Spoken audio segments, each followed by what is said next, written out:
everybody. Welcome back to another episode of the LEI'D Back Life podcast, where we're really trying to help people create the life that they want and truly love entrepreneurship if that's right for them. Or, here I think we're going to touch on sometimes it might not be, but really just going back to figuring out what makes you happy and doubling down on your happiness. Last week we had Steve Fretzen on to talk about some business development and how you can biz dev your way to a good life. This week I've got Jay Ruane on. If you don't know Jay, congratulations, maybe. I'm like, that's probably much better. If you don't know me, maybe you should turn off now. No, congrats that they're here now to know you. I'm the opposite. No, I'm not the best thing for everybody, so. Sure, but okay, so listen, here's the bio that Jay sent in. Jay Ruane, family man who also practices CEOship and has way too many business ideas and businesses going on at the same time. If you asked me, I would tell you Jay is one of the people in the legal space that truly is the most transparent, shows you behind the scenes, goes into this, will share all of his systems, puts people together, truly shows the pros and the cons and vulnerability, and that's what we need more. So that's why I say congratulations, now you get to meet Jay, because Jay has been a wealth of resources to me on mindset and strategy and tactics and marketing and so many things, solely because you really truly let people see all the way through, to the man behind the curtain and the people behind that and the system that put the man behind the curtain to show you the wizard and whatever else. So thank you. Thank you for that introduction. I am honored to be here, and I can't, the pretense, the posturing is exhausting to me. My life is exhausting enough to try to have pretense about who I am. It's funny, and we didn't even talk about this in the pre-show, but I picked up my daughter last night from volleyball practice, and we were driving home, 8 o'clock at night, it's dark, it's miserable. And we were talking about a friend of hers who had a new boyfriend. And I said, look, I can't tell you who to date, but I am going to tell you that the reason why I married your mother is because I was able to be my authentic self with her from day one. But relationships before that, I was always trying to change myself a little to be the person that they wanted, or it was either I was dressing away or I was acting away, or I was. And with my wife, I have been 100% me since the day I met her, and that's why it works, because she's accepted me for me. And I think it really started with me accepting me for me. And I think that's what a lot of lawyers need to do, is look in the mirror, accept you for you. So it's so funny. So my wife and I, our second date, we were sitting in a sports bar watching the Gators play the Arkansas Razorbacks. And the second date, literally we're like, how many kids do you want? How do you want to raise them? Like the whole thing. Because I think both of us were at the point of why the bullshit? Everybody puts on so many airs. So it's funny you phrase it that way. But I think a lot of lawyers do that with their business. And I think that's a challenge, because I have friends and colleagues who make way more money than I do, and will always make more money than I do, because they've chosen other areas of law that is much more profitable. As someone who worked in the criminal law space, most of us are probably half social workers, half lawyers. We get involved in debt collectors for right, and we get involved in cases for next to nothing because we want to help people. And it's not a profitable area of law. It can be if you do it right. I'm testament to that for sure. But I stopped looking outward to try to judge myself based on how other people lived, and the decisions that they made, and really just focused on myself and really looked for what I wanted. And I could have even taken my revenue and invested that in a PI practice 10 years ago, 5 years ago. I knew the people, I knew the systems. I could have but my heart wasn't in it, and I would be just doing it for the money. And I just said, nah, it's just not the way for me. I can profit from my life in other ways. And I've been able to do it. And I've been lucky to have that success. How did you know what you wanted, or how did you know that your heart wasn't in that? Well, for one, I was able to spin up a website or make some contacts and bring in different, a dozen civil rights cases, or a dozen PI cases, a dozen family law cases over the last 25 years. And just when the cases came in, my team worked them. I oversee them because I had some general practice experience when I was first starting out.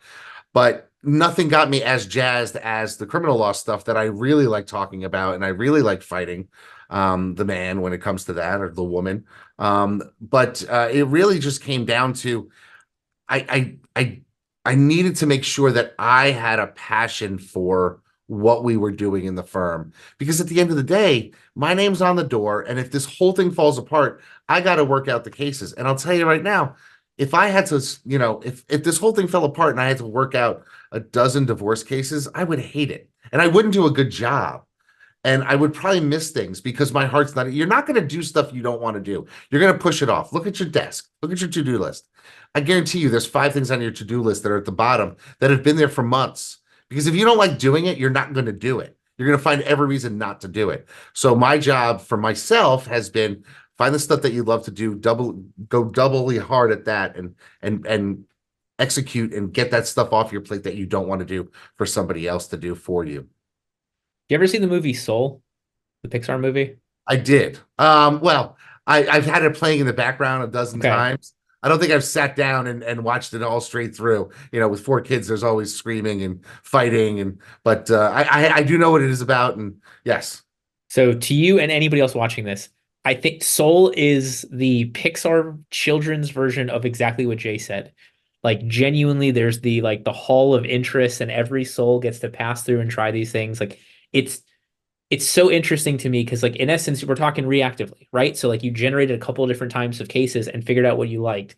So for people who like, how do I find a hobby? Just go try a bunch of stuff. Like expose yourself to well, maybe that's the bad word for criminal defense attorneys, but interact with a bunch of different things and see what you find yourself wanting to go back to. For me, like I can sit here and rate a restaurant, but if 3 days later I'm like, oh man, you know what? We should go back to wherever. I know it was great. I can sit here and watch a movie, but if I'm talking about it with people for several days, or reading a book or whatever, or I want to go back and read it again, like that's when there's some teeth in this stuff. And so I love that you identified we generated a handful of cases and different stuff, but really jumped on this because otherwise I think it's hard to know what you want. It's hard to be like, oh, I could do anything. Right. I mean, and that's the thing. The world is limitless in that respect. I could, be a, softball playing, pickleball playing, guitar play. Like I could learn the guitar, I could learn the trumpet, I could learn the trombone and the bass. Uh, I could do all that stuff. And I think sometimes we all get, frozen because you have limitless opportunity. You never pick anything. And to be interesting, it's probably what's impacting it, at least I've read. I haven't been on those apps, but it's what's stunting relationships now, because everyone's meeting on Tinder or Grindr for an instant fix, but they're not developing those deeper relationships. I have a single brother, and he's like, yeah, I go on dates all the time. And I'm like, well, what if the second date or the third date was where you actually found that connection with somebody? And he's like, oh, I never bother for the second or third date. I'm like, yeah, that's kind of sad in that respect because the Yeah, world is limitless. right. There's another swipe you can get. And I think people miss out on that. And it's the same thing with law or with any business. Like you can do anything you want, but you kind of have to pick something and go with it and see how far it will take you. Well, and let's double down on this point because if you're sitting here as like I am a lawyer who does X and I don't know how to, find a hobby, find an interest, spend more time. Like I would say, go to your referral sources, go to your mentors, go to your colleagues. What are you interested in? I've got a chiropractor, a couple of other lawyers. We'll get together to play pickleball pretty frequently. So I like to use that as one of the examples. I've got another group of lawyers. We'll go out and play disc golf and whatnot together. And so like use some of your already existing relationships, even if they're kind of loose ties, to find something to try. Right.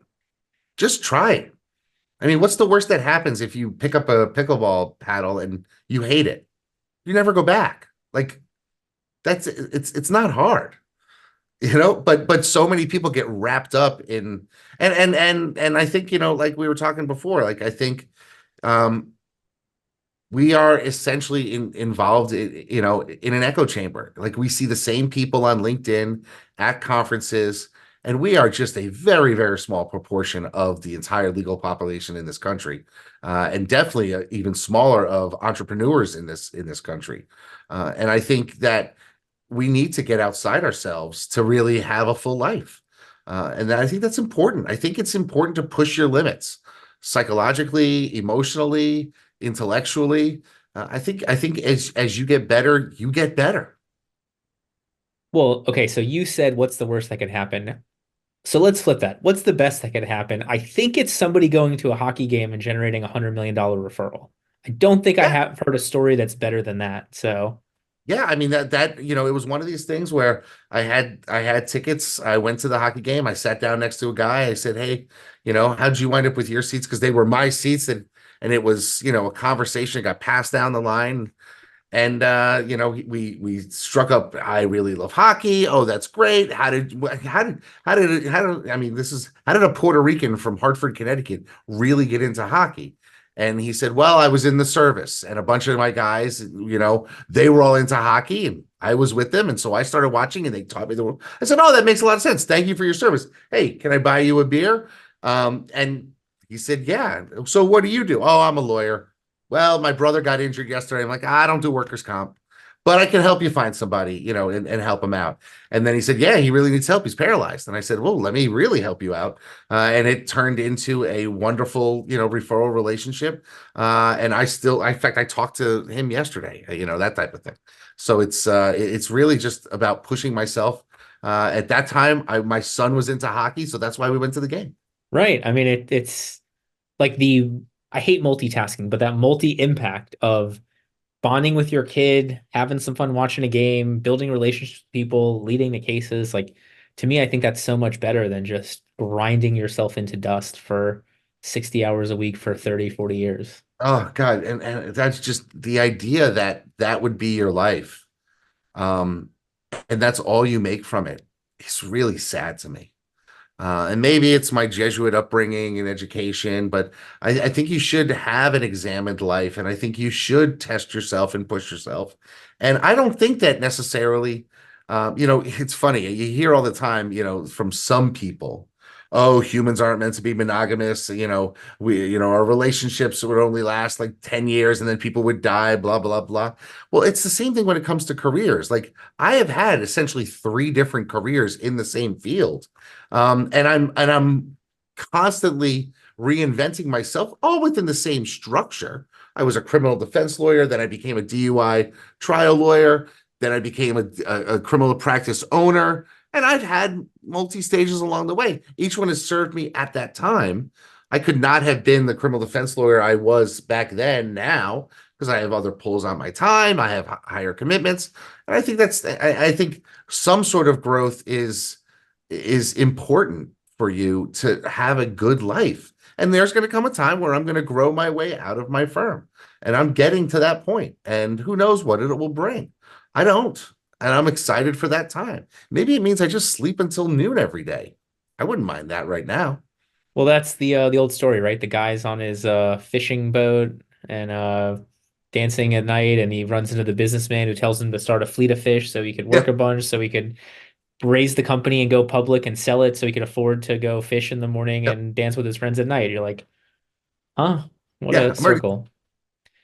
So through these transitions, the criminal attorney, the DUI attorney, the owner, and now I mean into, as and I quote, and business, too many business ideas and businesses going at the same time from your Yep. bio.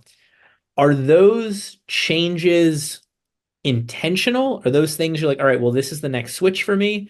Is it something where, you saw what was needed in the next path, similar to the cases, and realized you were more interested in that? Like, how did you have these evolutions of Jay? Well, I think I've always just sort of been trying to be more introspective. Growing up, I I could see that other people had more success, and I was in such jealous of their success, and it was mainly financial success.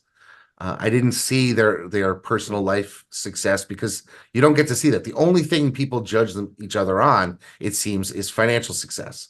And financial profit is important for sure. But there comes a point where, you know, I'm a t-shirt and jeans kind of guy. I'm not going to have 500 custom made suits just to spend that money. I know you're a Hawaiian shirt guy. Like that's who you are. Like you're casual, right? So I really wanted to be in a thing where I was looking for what was success to me, and make sure that I am, running full speed towards that. And at one point, success to me was being the most knowledgeable person in my state on the subject of DUI. Like I wanted to be the teacher of all the lawyers. I wanted to have the rep. I wanted to get those clients and that type of thing. And then I said, okay, well, I've kind of accomplished that. I may not have gotten 100% there. I'm 90% there. I got to do something else to push myself, push my brain. And I have a strong cohort of close friends. One in Pennsylvania, Justin McShane, one in Oklahoma, in Josh Lee, and California, Jeremy Bremer, and Deandra Grant in Texas. And we talk constantly. And all of us are talking about what's our next thing that's going to help us to push our brain, to learn more, to try something new. And all of us have an initial area where we met in that DUI defense world, but they have gone on to other things. Josh was just down in Florida helping rescue people because he's a first responder. Justin is going deep into geopolitics because that scratches that itch on him. And so it's one of these things where my natural group of people that I associate with are also saying, don't limit yourself, Jay. Try to find something new that you love and go all in on that. So for somebody that doesn't currently have that brain trust mastermind group, whatever, do you have advice for them? Is it where to find that group? Is it carving out time to just think through it without the other people? Like, what's the... Oh, I definitely think that you can carve out time to think, about these things on your own. I mean, I'll tell you, most of my thinking is done, when I'm driving alone in the car. I don't listen to many podcasts besides this one and a few other ones. Bro, Of you're course. episode 3. Don't worry, man. Well, I've listened to all of them, right? But I just think that sometimes you need to sit in silence and let yourself think about, what do I really want? And am I working towards that? Because if you're not, what are you doing? Like, what really are you doing with this life? You get one of them.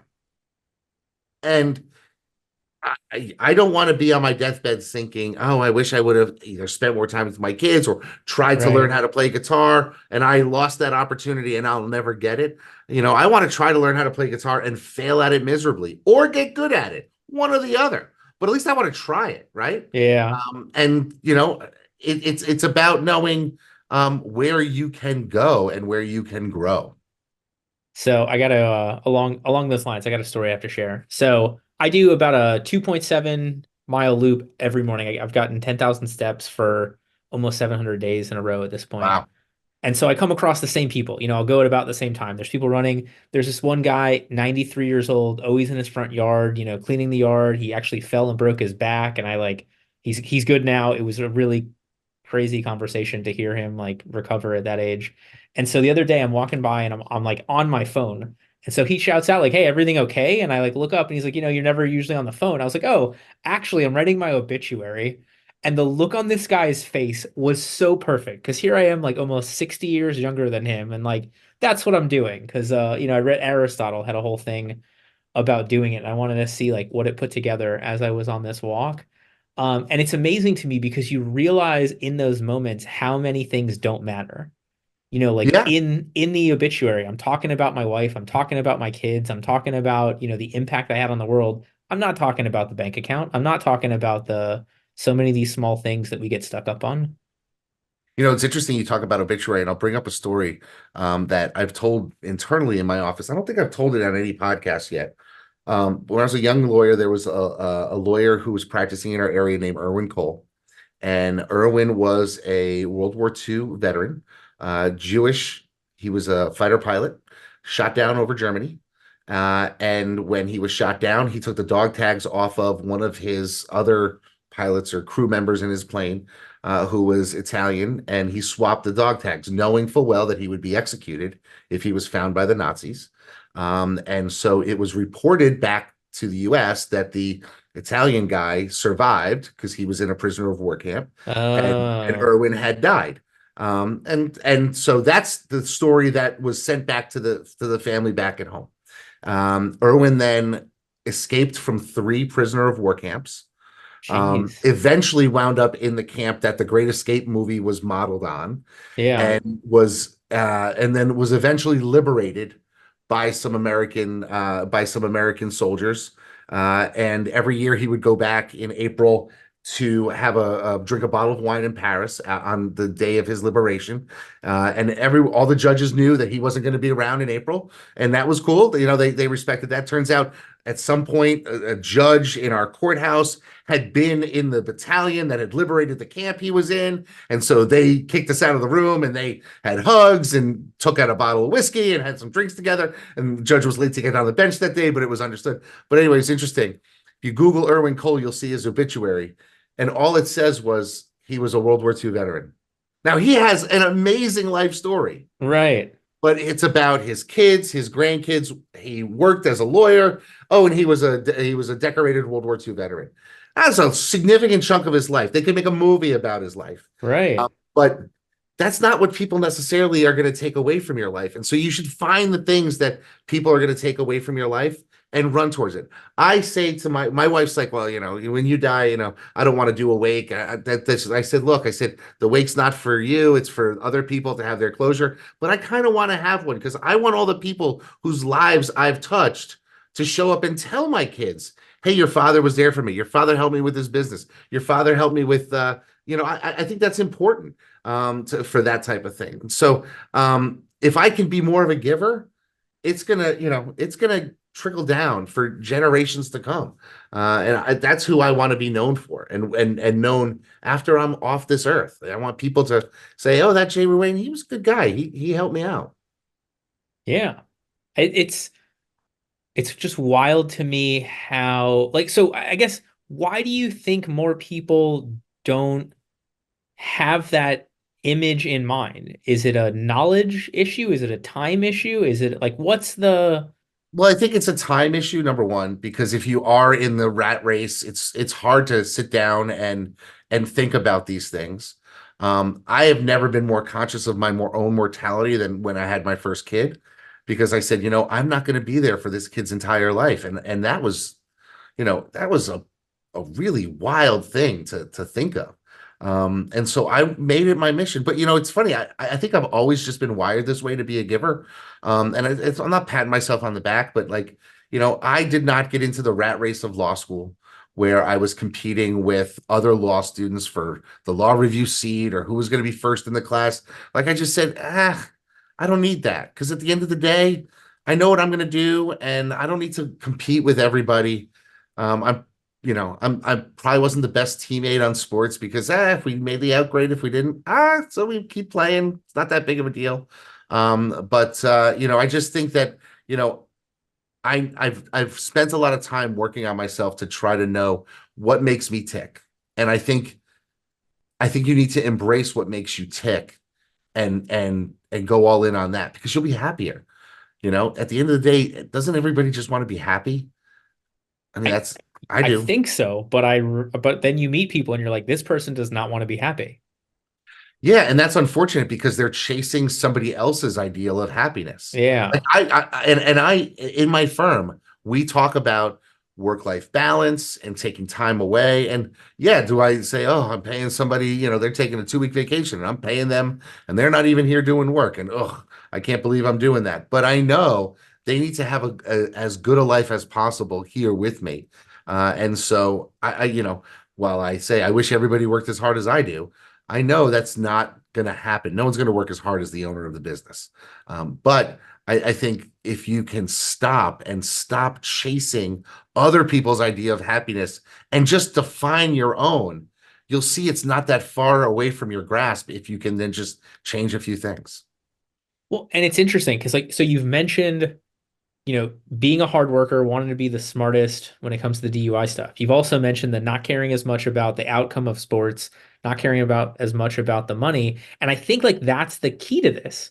It's like you can have it all if you want less, or what of the all is truly important, instead of this weird, and I'm the most guilty of this. I want more cases, I want more money, I want a bigger firm, I want a more, and then without having enough intentionality around that, the only thing I got more of was more problems, more issues, more debt, more whatever. So really like finding those things that, Jay wants to crank up to 10 and those things you want to turn down to one, I think is what makes this possible. Yeah, and I think that's one of the things that it also takes work. I mean, it takes introspection, it takes action, and I think it's not something that comes easily. And this is the tough part is what I wanted at 25 is not what I want at 52. And it's Sure. not the opposite. I flipped the numbers there, but like it's different. And I need to be conscious and honest with what I want today and work towards that goal. And in 2 years, in 10 years, it may be totally different, and that's okay. It's okay to change your mind as long as you're changing your mind because you want to. Like if I said I'm going to change the way I run my firm because I want to make more money than that law firm, or I want to do this, money's great. And don't get me wrong, but I would rather have profit in other areas of my life. And life profit is better for me than dollar bill profit. Yeah, I want to dive into that in a second. Coming out this Friday, we've got my free newsletter. This week's episode will be on, or this week's article on the 15th will be about how to focus on your problems and actually solve them. So it's funny that we're talking about that from this perspective. Ultimately, I want to help people through a framework of, do I know the answer? Who might know the answer? Do I have the tools and resources and whatnot so that we can actually focus on the true problem? You mentioned though that life profit. So give me a little bit more on what that is. So I think there's a ceiling to some extent, given my desire to not work 90 hours a week.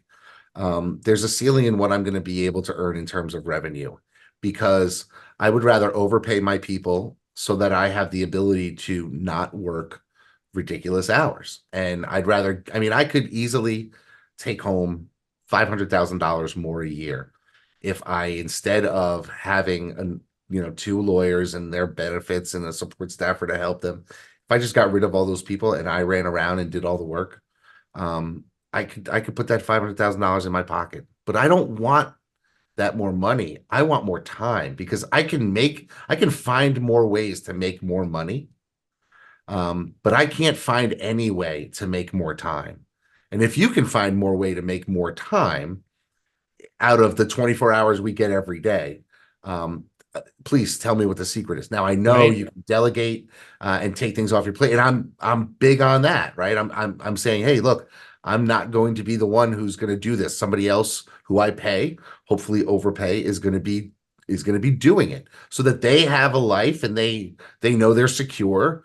But I want to profit in terms of life experiences, travel, spending time with the people that I love, giving back to organizations and communities that I think provide value to the world. And I'm trying to be more generous in those areas to myself than merely, the black and white numbers on a spreadsheet of profit and loss.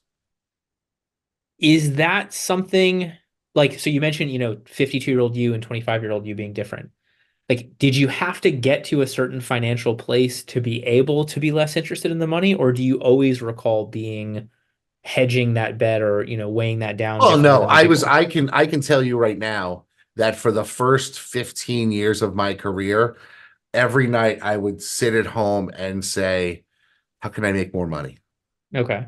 And it was a constant in my mind. I mean, and I looked at everything through that prism. It was who I dated or chose to date.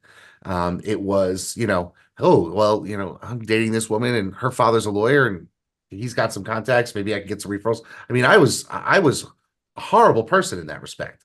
Like I was looking at everything through the lens of I need more money. Once I got to a place where I saw that my firm was generating enough money that I could have a standard of living that I was comfortable with. I can go out to dinner every now and then. I can save some money for my retirement. And that varies from person to person. But as long as I'm able to have, a cold beer in the fridge and a steak to throw on the grill every couple of days, every couple of weeks, not every couple of days. My cardiologist would kill me if I announced that. There we Um, go. But like, I mean, that's the thing. Like once you get to a place of comfort, then it just comes a matter of how can you structure your life to really get all of that comfort that you can. And so I decided that at that point I was going to work the systems, get the firm operational, have the firm be able to function hopefully without me, and in a way exit without selling, and be able to come and go as I please. And I'm still actively involved in my firm. I go deep dives into things. I have some ideas. This new thing that we're going to launch, this new YouTube channel that we're going to launch, I think is going to really be great for an audience that is not really targeted right now in the same way. And I think it's good. I think it's going to work for everybody. And if I could profit off of that through AdSense, even better. Well, it's funny because I think you have that whole concept of like absolute power corrupts absolutely, and money changes people. And I was like, my experience though is that money allows people to be who they truly are. So you have Yes. people that are jerks and hit it until they moved up, but you also have people who are genuinely good people that force themselves to play some sort of game until they could actually go back to being nicer now that they have the money, and don't, donate the money, donate the time, empower their people. It's funny. When I got my first referral fee off of that big case, we got a small portion of the case. The very first thing I did with it was take the money. I went to the private high school I went to, and I donated a year's tuition for a young man of color. And I said, look, this is coming from a Puerto Rican gentleman who was tragically injured. The best thing I can do with some of this money is give it to a young Puerto Rican man who can't afford to go to the school. Let's pay his tuition for a year. Mm, And I did that before I paid many of my bills or anything like that. That was something that I knew was important to me to give back. And I think you're right. I think if you're a jerk, you're going to become a rich jerk. You're still going to be a jerk. If you're a generous person with more money, you just become more generous. I like to be as helpful as possible to as many people as I can. I give away tickets. I do. I just the more I can give away, the more I'm going to get back in karma. I guess I feel. yeah, no, I'm with you. So for somebody, so let's talk to the next 25-year-old Jay, somebody who's at the beginning of this journey.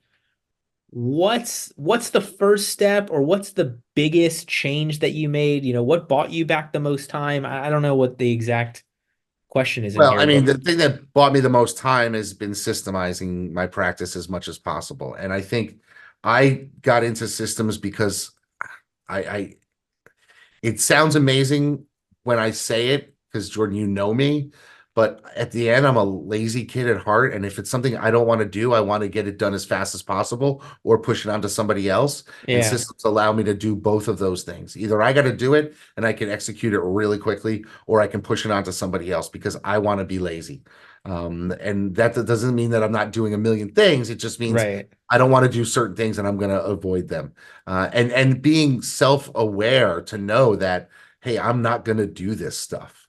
And it's bit me in the ass. I've blown off things, I've blown off deadlines, and not submitted things. Like, I could have submitted for the Inc. 5000.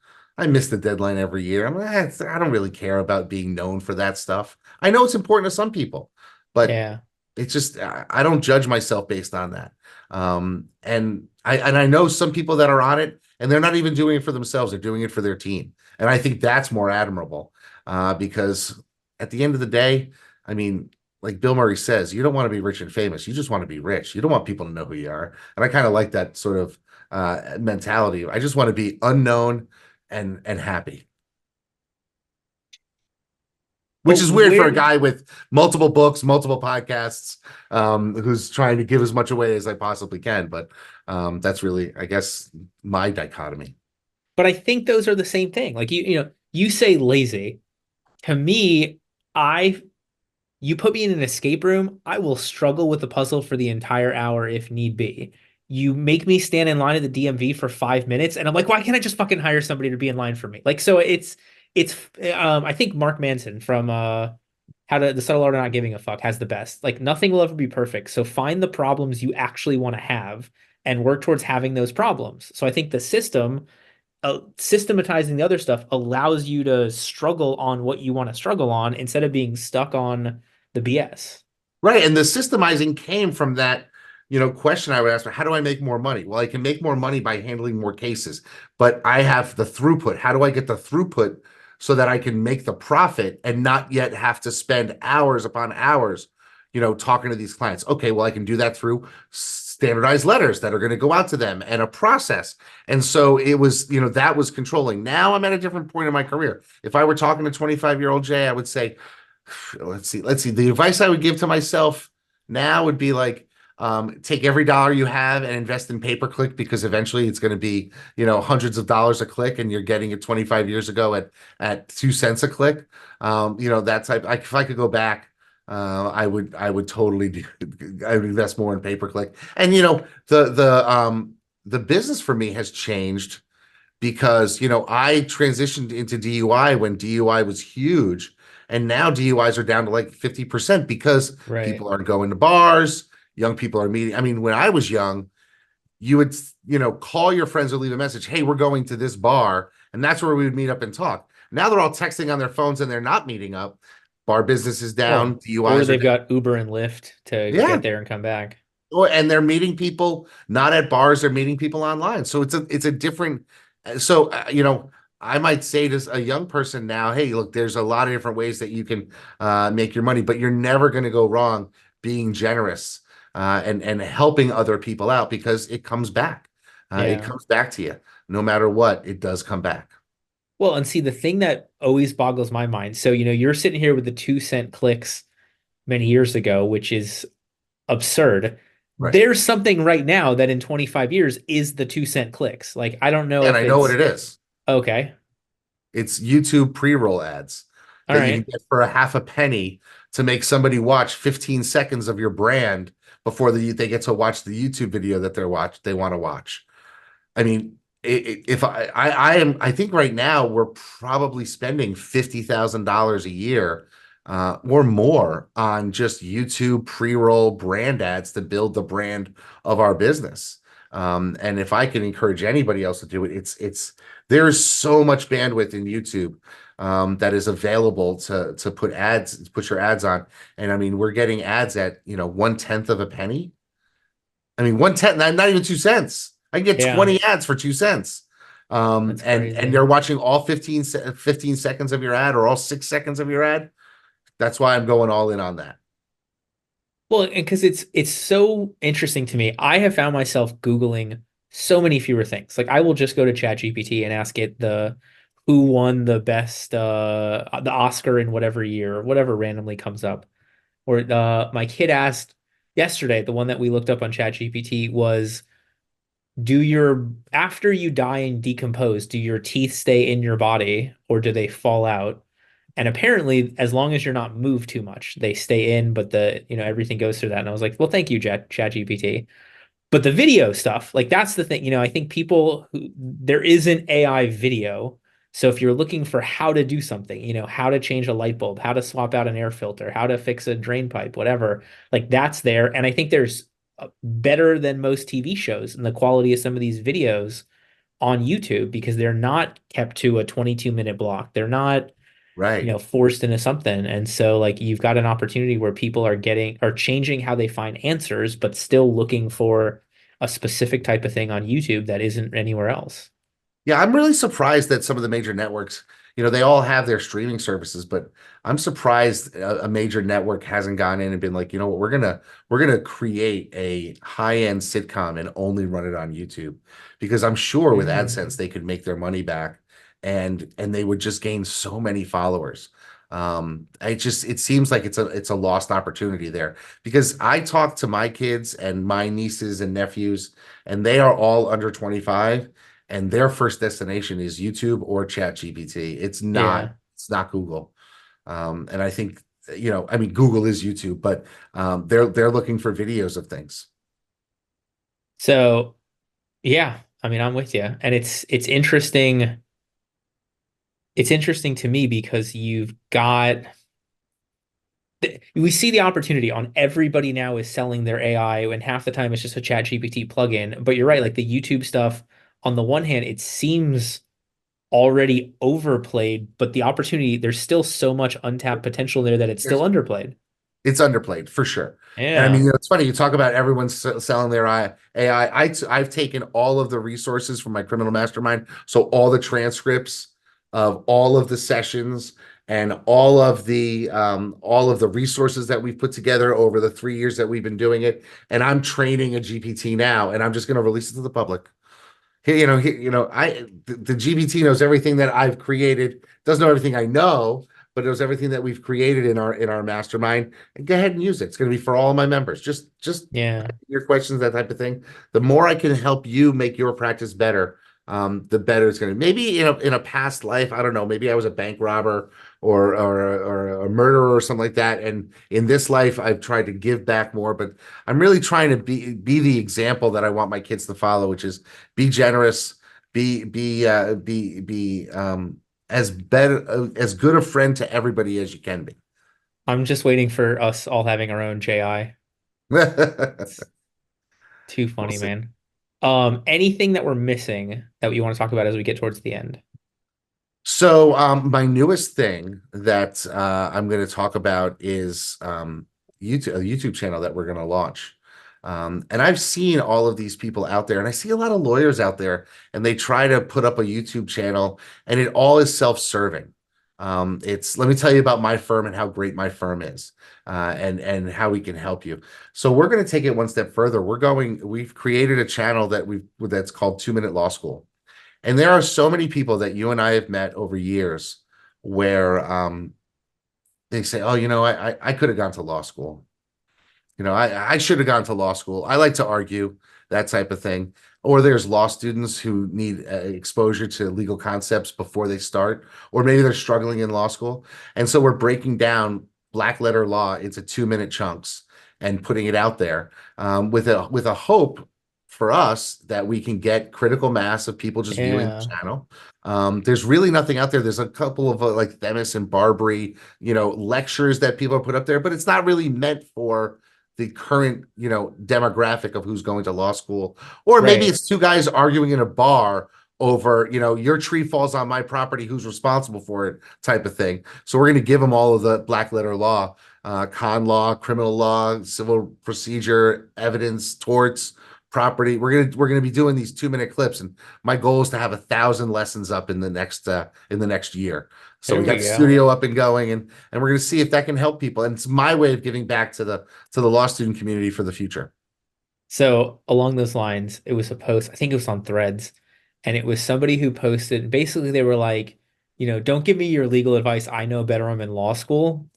And then like 1,000 lawyers were like, don't give me your legal advice. I know better. I passed the bar. Like, Right. like come back at me in 3 years, bro. And I was just like, what was that person thinking when they posted the like, I know better. But obviously, like this is designed to bridge that gap from, not in law school, currently in law school, or even lawyers. It's amazing to me how many holes I have in my knowledge because I haven't done the rule against perpetuities in 15 So years. we just cut that video this week, the rule against perpetuities, and Yeah. use ChatGPT to create a very simple example so that we can explain it to people. But I'm going to tell you something that I've been a lawyer now for 26 years.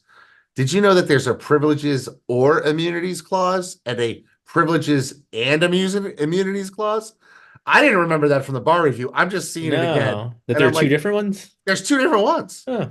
And I'm like, Wow. talk about how confusing it is for people that the only thing different is the conjunctive word there. And I'm like, God, man, we make law school so difficult.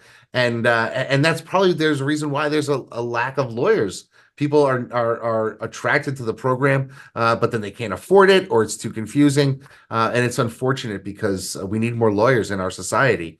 Everyone always says, well, Shakespeare said, first kill all the lawyers. And I said, but if you read the whole passage, it's how do we destroy a society? First, kill all the lawyers. You Right. know? So it's we need law, and I love being a lawyer because being a lawyer you can help thousands of people, and that's who I am at my core. I mean, dude, you're speaking to, I wrote the book on it, Love Your Law Firm, right? So, Exactly. all right. So for those of you that enjoyed this episode, one, if you aren't already connected with Jay, please, like genuinely, please do so. There are so many great tips, insight, the pre-roll stuff. Truly, I mean, Jay posts his own systems and why, like that's the best thing I've added to all my systems because of you, Jay, is adding why we do this, why we do it this way, why it's important. It's That amazing. that why makes all the difference. I'm telling you, if that's the one thing you take away from this is when you're teaching somebody, tell them why, because it really helps them internalize it. Yeah, well, it's self-determination theory.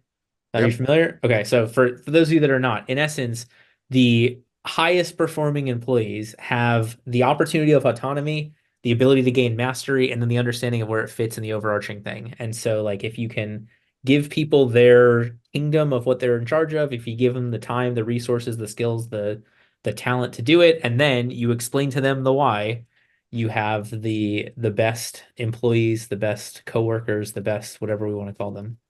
Yeah, I mean that's really what it is. I mean, it's funny when I go out, I always say, I work with my people. We all are employed by the law firm. Yeah, it's got my name on the door, but we are coworkers and we're in this together. I want them to feel that they can come to me because it's important to be able to propel us forward. And I'm not going to be in this seat forever. Someone else will take it next. And when they do, I want to make sure that everybody in my office is safe and sound and secure in their jobs and know what they need to do. And when they have that security, they can really enjoy their life outside work. And that's important too. Awesome. All right, so we hope to see you all back here next Tuesday. We'll have Victor Medina. Victor runs a estate planning firm and a financial advisory company out of New Jersey. He's also a coach for Atticus. And just when I get stuck in moments, I ask myself, what would Victor Medina do? And usually that gives me the right answer. If not, I go to ChatGPT. So, It's when in it's doubt. funny. I actually bought a dozen WWJD bracelets on Yeah. Amazon, and when I took a vacation, I handed them out to my pod leaders, and I said, what would Jay do? Just follow that." And two of them were like, "This is kind of blasphemous that you're equating yourself." I said, "Oh, you don't have to wear it, but just think, what would Yeah. I do in this situation? Just do that." And they're like, "Okay, we'll make it work." Yeah. Well, and you and I don't even need to, Yeah, we can get the real band and just pass it exactly. around. So too Exactly. funny. All right. So final thought. If somebody's been here, they remember nothing. How do we help more business owners own a business they can be proud of and live a life that's even better? What's the biggest tip? I think what you need to do is you need to set aside some time in the next 7 days. And I think you need to go someplace with a notepad, a pen, and no phone, and go someplace that is totally new. So, like a coffee shop on the other side of town that you've never been to, not some place where you're going to run into people that you necessarily know, and just do some deep thinking. What do I want out of my life? What do I want to be known for? What do I want to be able to give to people? And think about those things and really and write them down, because once you write them down, it's not just a figment of your imagination. It's becoming concrete. And then figure out how to do those things, because you may say, "Hey, look, I don't want to be known as a PI lawyer. I want to be known as a surf instructor." Well, then figure out how to get there. Or maybe you're like, "I want to be known as the best teaching personal injury lawyer in my space." And if that's the case, then you can start teaching and using your knowledge that you've gained to help the next generation. But you got to have the time for introspection. Too many of us are rushing around with a million things on our plates, but you need to set some time for introspection, and you need to do it regularly. I mean, every 6 months at least, where you're taking time. Say, is my life serving my life's need, my life's goal, and do that. So I'm Love giving you it. permission to take an afternoon off and just think. Don't get caught in the weeds of what you need to do. Just think. And I want to echo that with, and then don't edit the answer that comes to you until you have to pull the trigger. Like just write the crazy stuff there, and then you can decide, all right, I can't be a full-time surf instructor tomorrow, but I can carve out, Tuesday mornings and go do it, and then I can work to whatever. Like, don't don't already edit yourself until the idea is down and you're truly trying to put it in motion. I love that. I love that, because too many people edit themselves because they're afraid of what other people are going to think. Yeah. And at the end of the day, you, you come in on your own, you go out on your own. You got to be comfortable with what you accomplished in this life. There's the old saying, like, there's no point being the richest person in the graveyard. There's no point being the most liked person in the graveyard unless it's because you want people to come and see you and have the Yeah, impact. So cool, cool. man. Thank you so much for being with us. Well, thank What's you the for best way having for me. This people is to great. get in touch? You can send me a message, or if you want to schedule some time with me, just go on thecriminalmastermind.com. There's a way for you to book a time to just chat. If you can find me on LinkedIn or on any of the other social platforms, I'm there. I'm just not on Snapchat or any of the new stuff because I just don't have the bandwidth for it. And so I just made a decision that I wasn't going to do it. But you can get me on Facebook, Instagram, LinkedIn, Twitter, or X, or whatever it's called. You can find me there. Like us old people have the original ones. You can get me on MySpace. You can get me on Friendster. Oh, there we go. All the real old ones. Old school. Well, I'm sure I still Jay Ruane ESQ. I haven't signed into that forever, but I'm sure it exists. Too funny. All right, man. Thanks for joining us, and thank you to everybody who watched and listened with us today. We'll see you back here in next week. Thank you so much, Jordan. I really appreciate it.